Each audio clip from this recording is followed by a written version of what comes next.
Hello students, welcome back to Prakashan classes. So आज हम लोग सीखेंगे basic concept of taxation. Taxation क्या होता है, टैक्स होता है क्या है, फॉर्म्स ऑफ टैक्सेस क्या है, कितने तरह का टैक्स है, एंड धीरे धीरे एक सीरीज ऑफ वीडियो रहेगा। ये आपको बेसिक कंसेप्ट हम लोग सिखाते चलेंगे। तो आइए स्टार्ट करते हैं आज का क्लास। सबसे पहले एक रफ आइडिया लेते हैं टैक्स क्या होता है। देखो, जैसे हर फैमिली है तो फैमिली का नीड्स होता है।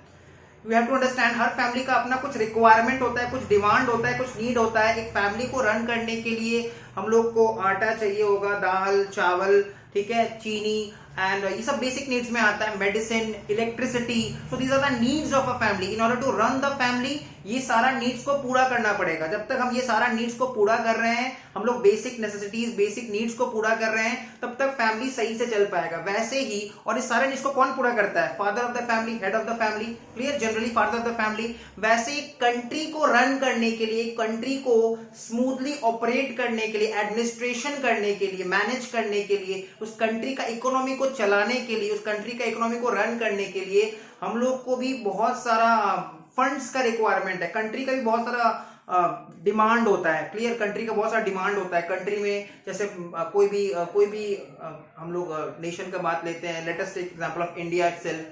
इंडिया में भी लोगों को बहुत सारी चीज का रिक्वायरमेंट है। हम लोग को प्रॉपर रोड्स चाहिए, हम लोग को प्रॉपर स्ट्रीट लाइट चाहिए, प्रॉपर हम लोग को इंफ्रास्ट्रक्चर चाहिए, हम लोग को प्रॉपर हॉस्पिटलाइजेशन का सर्विसेज चाहिए। तो ये सारा सर्विस कौन प्रोवाइड करता है? Government of India. ये सारा सर्विस इंडियन सिटीजन को, कोई भी इंडियन को ये सारा सर्विस, पूरा वर्ल्ड वाइड ये नेशन को, पूरा नेशन को ये सर्विसेज कौन प्रोवाइड करता है? Government of India. हमारे कंट्री में दो तरह के गवर्नमेंट होते हैं, ठीक है। बेसिकली हमारे कंट्री में गवर्नमेंट को दो लेवल पे रखा गया है। एक होता है सेंट्रल गवर्नमेंट और एक होता है स्टेट गवर्नमेंट। ये दोनों ही रेस्पॉन्सिबल है for running the country as a whole, clear. अकेला सेंट्रल गवर्नमेंट कंट्री को नहीं चला सकता, बिकॉज बहुत बड़ा कंट्री है, clear. India is a huge nation and it contains of many states. तो अकेला कोई सेंट्रल गवर्नमेंट को रन नहीं कर सकता, बहुत सारा स्टेट्स में डिवाइडेड है ये, क्लियर। और स्टेट गवर्नमेंट को भी एक्टिव रहना पड़ेगा ताकि वो जो लोगों का नीड्स है उसको पूरा कर सके।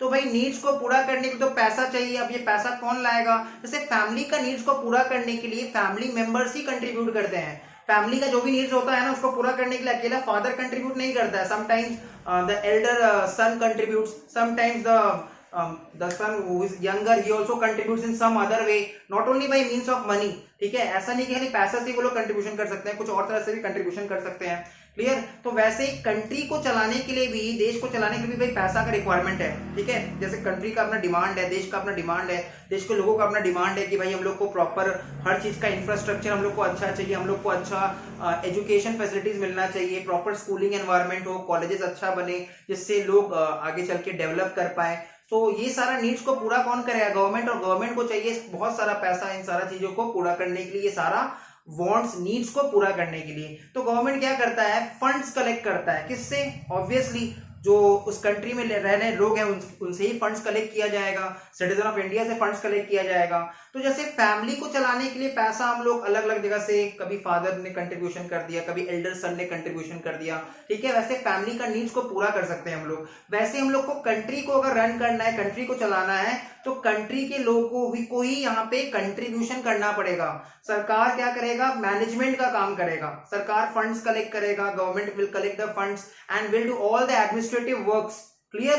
But it is the citizen of the country that who are liable to pay taxes. तो हम लोग क्या पे करते हैं? टैक्स पे करते हैं। सरकार हम लोग से टैक्स कलेक्ट करता है, क्लियर। हम लोग टैक्स पे करते हैं as a citizen of India, we pay taxes, ठीक है, to the government of India. Government दो तरह का हो सकता है, स्टेट गवर्नमेंट और सेंट्रल गवर्नमेंट। अब ये क्वेश्चन आता है टैक्सेस क्यों पे करते हैं? ताकि हम लोग के यहाँ पे प्रॉपर इंफ्रास्ट्रक्चर रहे, प्रॉपर रोड्स मिले हम लोग को, ठीक है, हॉस्पिटलाइजेशन का सर्विसेज अच्छा मिले, एजुकेशन फैसिलिटीज को हम लोग और डेवलप कर सके, क्लियर। तो जिससे हम इंडिया एक टाइम में जाके डेवलपिंग कंट्री से डेवलप्ड कंट्री कहलाने लगे, क्लियर। तो आइए देखते हैं टैक्स का मतलब क्या होता है। तो लिखा हुआ है tax is the compulsory extortion of money. Tax क्या है? जबरदस्ती सरकार हम लोग से पैसा ले लेगा, ठीक है, कंपल्सरी एक्सटॉर्शन है, ठीक है। अब सरकार जबरदस्ती पैसा कैसे ले सकता है, कोई भी हम पे जबरदस्ती कैसे कर सकता है, तो tax is the compulsory extortion of money by the government. Now bye the government means government दो तरह का होगा, हमेशा याद रखना गवर्नमेंट दो तरह का होगा, एक होता है सेंट्रल गवर्नमेंट और एक होता है स्टेट गवर्नमेंट। तो टैक्स है क्या, basically it is the compulsory extortion of money by the government of a country under an act. लो भाई इज्जत मिल गया, ठीक है। अभी तक सरकार गलत कर रहा था, कंपल्सरी एक्सटॉर्शन कर रहा था पैसा का, बट अब जैसे ही अंडर एन एक्ट, जैसे ही कोई एक्ट के अंतर्गत, जैसे ही कोई कानून के विद इन, ठीक है, जो एक्ट के विद इन या फिर कानून के अंतर्गत अगर गवर्नमेंट टैक्सेस कलेक्ट कर रहा है under an act, anything which is done under an act is legal, anything which is done under an act is totally legal. तो टैक्स कंपल्सरी एक्सटॉर्शन है, कौन कर रहा है ये एक्सटॉर्शन, ये पैसा वसूली कौन कर रहा है, गवर्नमेंट कर रहा है। किससे कर रहा है, from the citizen of the country under an act. जैसे ही अंडर एन एक्ट करने स्टार्ट कर दिया, जैसे ही कोई भी काम हम लोग कोई भी एक्ट के अंदर करते हैं वो लीगल बन जाता है। तो टैक्स पे करना ऑप्शनल है कि कंपल्सरी है, कंपल्सरी है। टैक्स पे करना टोटली कंपल्सरी है फॉर सिटीजन, ठीक है। और रेसिडेंट, आगे चल के हम लोग देखेंगे what is resident and what is citizen, ठीक है। Tax is the compulsory extortion of money by the government of a country under an act. जैसे ही कोई वर्ड अंडर एन एक्ट आ गया, जैसे ही कोई बात अंडर एन एक्ट आ गया, वो बात लीगल कहलाने लग गया। Under an act from the general public. अब ये पैसा वसूली किससे करते हैं, गवर्नमेंट ये पैसा वसूली किससे करता है, किससे पैसा कलेक्ट कर रहा है गवर्नमेंट, किससे पैसा जबरदस्ती ले रहा है government, from the general public, हम लोगों से ले रहा है, ठीक है। Basically we are citizen of India, हम लोगों से पैसा लिया जा रहा है फ्रॉम द जनरल पब्लिक। किस लिए लिया जा रहा है पैसा, for the welfare of the society, society के वेलफेयर के लिए पैसा लिया जा रहा है। स्ट्रीट लाइट चाहिए हम लोग को रोड्स बनवाना है, स्कूलिंग चाहिए हम लोग को, प्रॉपर इंफ्रास्ट्रक्चर चाहिए हर जगह, हॉस्पिटलाइजेशन सर्विसेज को डेवलप करना है, ठीक है। हम लोग को गवर्नमेंट ऑफिसेस रन करना है। तो ये सारा चीज को चलाने के लिए, सारा सुख सुविधा, सारा एमेनिटीज, सारा सुख सुविधा लेने के लिए गवर्नमेंट को चाहिए बहुत सारा पैसा। और ये बहुत सारा पैसा कौन प्रोवाइड करेगा, ऑब्वियसली जिसके लिए जिसको बेनिफिट दिया जा रहा है वही प्रोवाइड करेगा। तो कौन प्रोवाइड करेगा, इंडियन सिटीजन, क्लियर। जो सिटीजन ऑफ एनी कंट्री है they will have to pay taxes to the government and tax pay करना कंपलसरी है। बार बार ये बात वर्ड याद रखना, टैक्स का पेमेंट करना कंपलसरी है। It's a compulsory extortion of money by the government from the public, ठीक है, under an act for the welfare of the society. कौन कलेक्ट करता है टैक्सेस, गवर्नमेंट। किससे कलेक्ट करता है, फ्रॉम द पब्लिक, ठीक है, जनरल पब्लिक से कलेक्ट करता है for the welfare of the society, society के वेलफेयर के लिए। And to maintain the economy, economy को मेंटेन करने के लिए, इकोनॉमी को चलाने के लिए। हर, जैसे मैंने बताया, हर घर का कुछ नीड होता है, वैसे हर कंट्री को चलाने के लिए भाई उसका कुछ नीड्स है, ऐसे ही तो नहीं चलेगा, पैसा चाहिए देश चलाने के लिए, ठीक है। And to maintain the economy, it is the main source of revenue of for the government, ठीक है। गवर्नमेंट का main source of revenue, again for government में दो तरह के गवर्नमेंट होते हैं, central government and state government. ये क्या होता है, it is the main source of revenue of any government. Tax is the main source of revenue of any government, ठीक है। एंड गवर्नमेंट मतलब दो तरह गवर्नमेंट होता है, central government and state government. So tax होता है क्या है, क्या टैक्स पे करना ऑप्शनल है। मुझे लगता है मुझे टैक्स पे करना चाहिए, नहीं, मुझे तो नहीं लगता मुझे टैक्स पे करना चाहिए, मैं अपना सारा पैसा अपने बैंक अकाउंट में नहीं रखूंगा, अपने अलमीरा में रखूंगा, क्लियर। सो ये सब बोलने से नहीं चलेगा, टैक्स पे करना कंपलसरी है for each and every Indian citizen, ठीक है। If he is liable to pay tax, अगर उसको टैक्स पे करने का जिम्मेदारी बनता है, ठीक है। तो टैक्स पे करना कंपलसरी है, it is an compulsory extortion of money by the government from the general public for the welfare of the society under an act, by the government from the general public for the welfare of the society under an act, clear। तो जैसे ही कोई भी काम हम लोग under an act करते हैं वो लीगल बन जाता है। तो टैक्स कलेक्ट करना इलीगल है कि लीगल है, it's a legal activity which is done by the government, clear. Now taxation तीन तरह का होता है। टैक्सेशन में हम लोग तीन तरह का टैक्स के बारे में जानेंगे।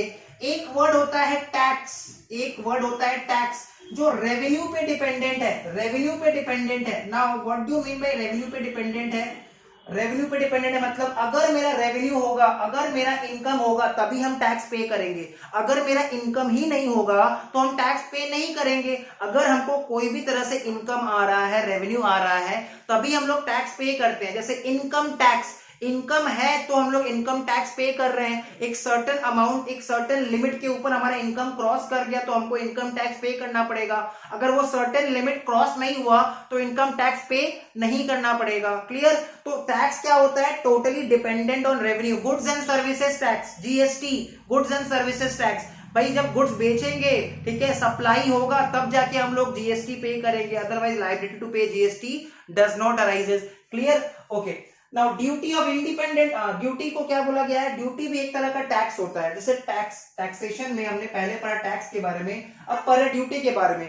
ड्यूटी क्या होता है? It is also a form of tax which is independent of revenue. वो रेवेन्यू पे डिपेंडेंट नहीं है। ड्यूटी जो है वो रेवेन्यू पे डिपेंडेंट नहीं है।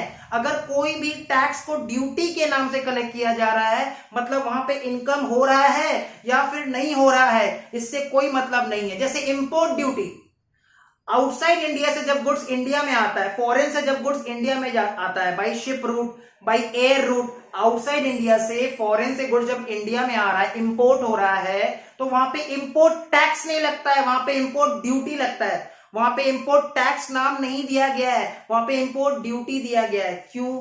अगर शिप आते आते इंडियन वाटर्स क्रॉस कर गया और शिप डूब गया तो गवर्नमेंट को तो टैक्स कलेक्ट होगा ही नहीं ना, बिकॉज देयर कोई रेवेन्यू नहीं हुआ। शिप तो डूब गया, सामान के साथ सारा शिप डूब गया। क्लियर?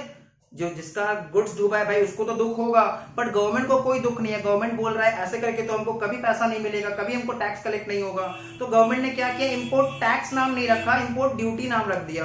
क्लियर? जिसका जो ओनर ऑफ गुड्स है वो बोलेगा मेरा तो शिप डूब गया, मेरा तो सेल वेल हुआ नहीं, तो हम कैसे टैक्स पे करें? आपने बोल रखा है tax is dependent on revenue, मेरा तो रेवेन्यू हुआ नहीं, इनकम हुआ नहीं, हम कैसे टैक्स पे करें? इसलिए सरकार ने नाम ही चेंज कर दिया। सरकार ने बोला import duty, export duty. Clear? Now duty is independent of revenue, चाहे रेवेन्यू हो रहा है या नहीं हो रहा है, इससे कोई मतलब नहीं है। क्लियर?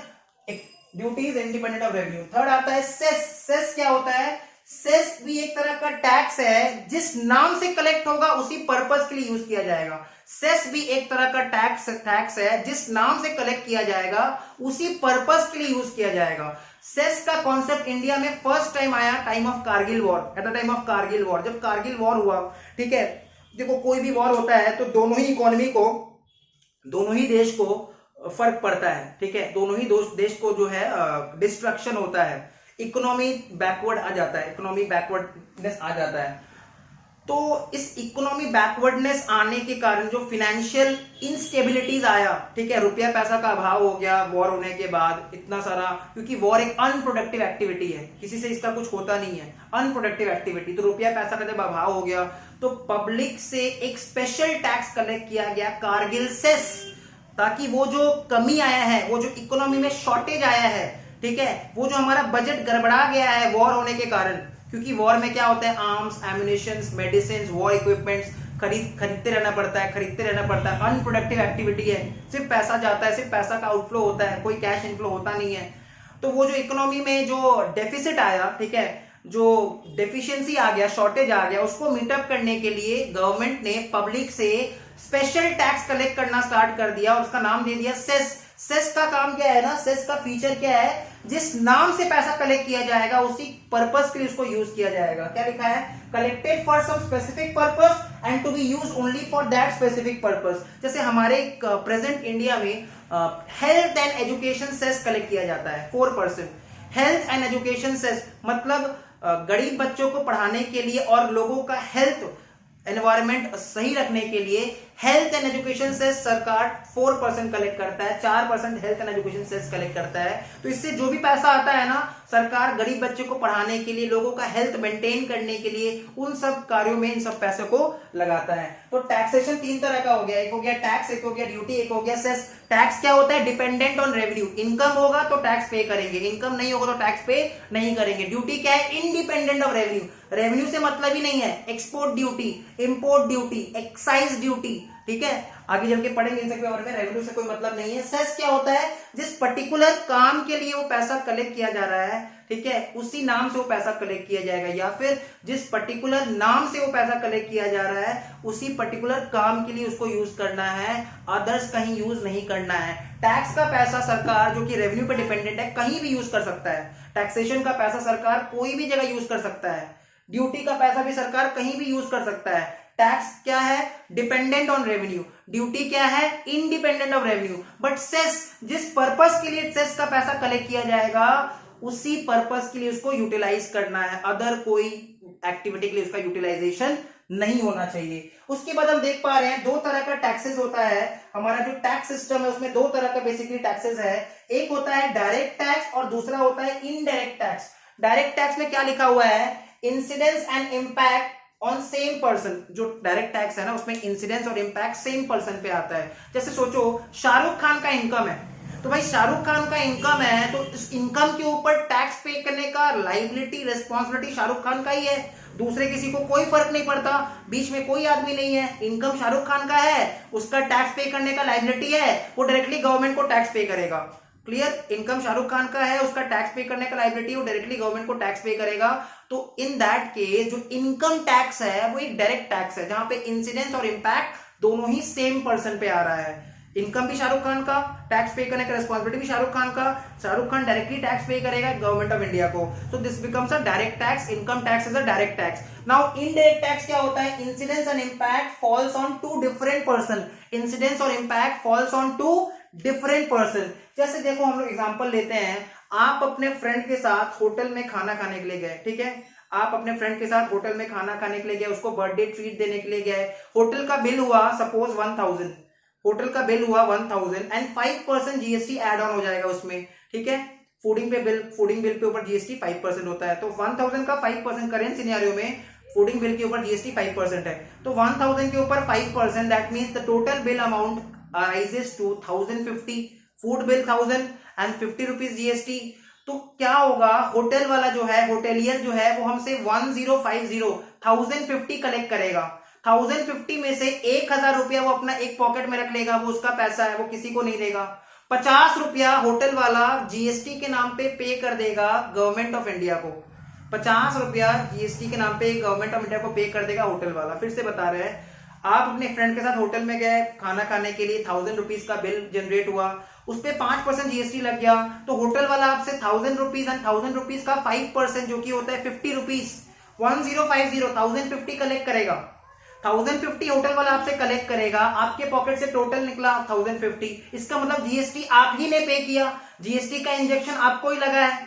क्लियर? जीएसटी का जो इंजेक्शन है वो आपको ही लगा है, but responsibility to pay to the government, responsibility to pay to the government किसका है? होटल वाला का है। होटल वाला ने फूड बिल कलेक्ट किया, 1000 रुपया एक पॉकेट में रख लिया।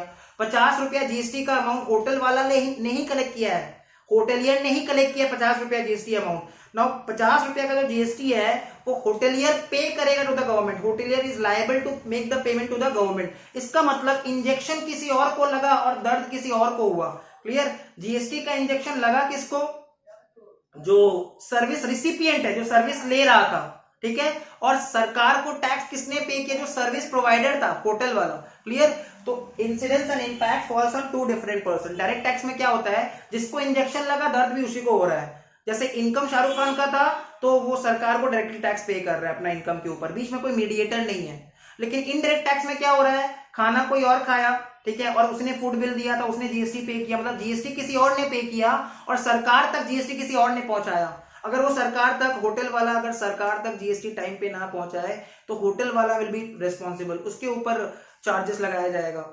जो आदमी खाना खा के गया उसके ऊपर चार्जेस नहीं लगाया जाएगा। होटल वाला कौन हो गया? Service provider. जो खाना खाने आए कस्टमर्स थे वो कौन हो गए? Service receiver, recipient. तो एक होता है रिसिपिएंट और एक होता है सर्विस प्रोवाइडर। रिसिपिएंट के ऊपर जीएसटी पे करना पड़ता है, मतलब रिसिपिएंट को जीएसटी पे करना पड़ता है। इसका मतलब इंपैक्ट टैक्स का जो बर्डन है, जीएसटी के कंटेक्स्ट में टैक्स का जो बर्डन है, इंपैक्ट है, वो रिसिपिएंट के ऊपर आया।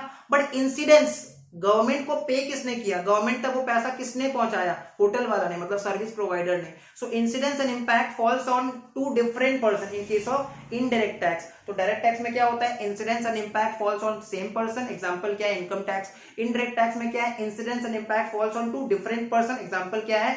GST and customs. सो अभी तक के लिए इतना ही है, नेक्स्ट वीडियो मिलते हैं, बाय बाय।